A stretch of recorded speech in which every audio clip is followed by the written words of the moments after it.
के जितने भी मंत्री और नेता हैं उनका धर्म यही बनता है कि जो भारत की धरती को संचित करने का और सबको सजीव करने का काम जो नदियां करती हैं, उन नदियों को गटर मुक्त कर देना चाहिए। कैसे भी करके शहर का विषैला पानी नदियों में ना जावे तो भगवान कृष्ण बड़े प्रसन्न होंगे, क्योंकि भगवान ने सबसे पहले नदी प्रक्षालन का काम वृंदावन में प्रारंभ किया।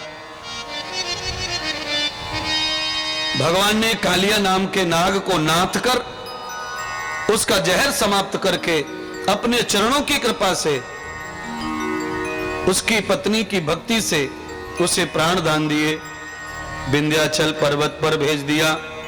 यमुना जल काली दह को पवित्र करके सबसे पहले भगवान ने वृंदावन वासी साधु संतों को, गैया मैया को जल प्रदान कर दिया। यमुना प्रसन्न हो गई। क्यों प्रसन्न हो गई? क्योंकि नारायण की पटरानी है यमुना, और पति का सही धर्म है अपनी पत्नी को हर तरह से सुखी करे, समृद्ध करे, पवित्र करे। हाँ? पत्नी को समृद्ध कैसे करे पति? उसके स्वास्थ्य का ध्यान रखे, उसकी इच्छाओं का ध्यान रखे, उसके गुण और विचारों का ध्यान रखे। आज भगवान नारायण ने यमुना महारानी को सिद्ध कर दिया। जैसे ही नाग के ऊपर नाचते हुए भगवान बांसुरी बजाते हुए बाहर आए, सारे ऋषि मुनि सब देवता खड़े हुए तमाशा देख रहे।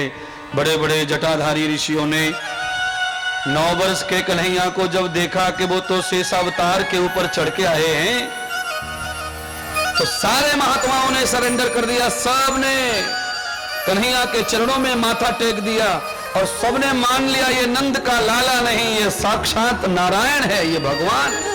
जय जयकार करने लगे। सोने के सिंहासन पर बिठाकर महात्माओं ने वृंदावन में लाला की शोभा यात्रा निकाल दी और वृंदावन में स्थापित कर दिया।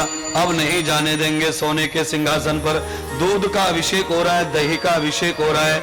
आज सारे महात्मा नंद के लाला का स्नान करा रहे हैं, वस्त्र पहना रहे हैं, श्रृंगार कर रहे हैं।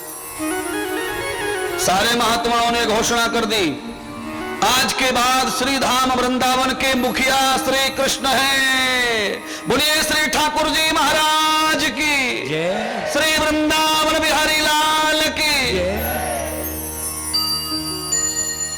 यदो कर्मं विभूषितम् कर्मो विभूषितम् गति कर्मो रक्षितम् प्रियाः। सम्मान चाहने से कभी मिलता नहीं है, सम्मान स्वयं चल के आता है। भगवान का सम्मान देखो कैसे बढ़ गया। हाँ, इसलिए आप सबसे अनुरोध है, किसी को भी सम्मान की भूख मत रखो। अगर तुम्हारे कर्म में ताकत है, तुम्हारे पास में पुरुषार्थ है, तो सम्मान खुद चल के आएगा। क्योंकि लाभ हानि जीवन मरण यश अपयश प्रभु हाथ, भगवान के हाथ में है किसी का मान और सम्मान। तुम कितना भी सोचो, मैं वहां जाऊं तो मुझे लोग वहां ऐसे बुलाएं, वहां ऐसे बिठाएं, मुझे वहीं जगह मिले, वहां ये मिले, सोचने से नहीं है, वो तो स्वयं प्रकट हो जाना चाहिए। तुम्हारे लिए स्थान खुलते चले जाने चाहिए। 9 वर्ष के बालक का सम्मान संत महात्मा कैसे करेंगे? वो तो संतों की सेवा का हित लेकर गए थे, इसलिए सम्मान होने ही वाला है।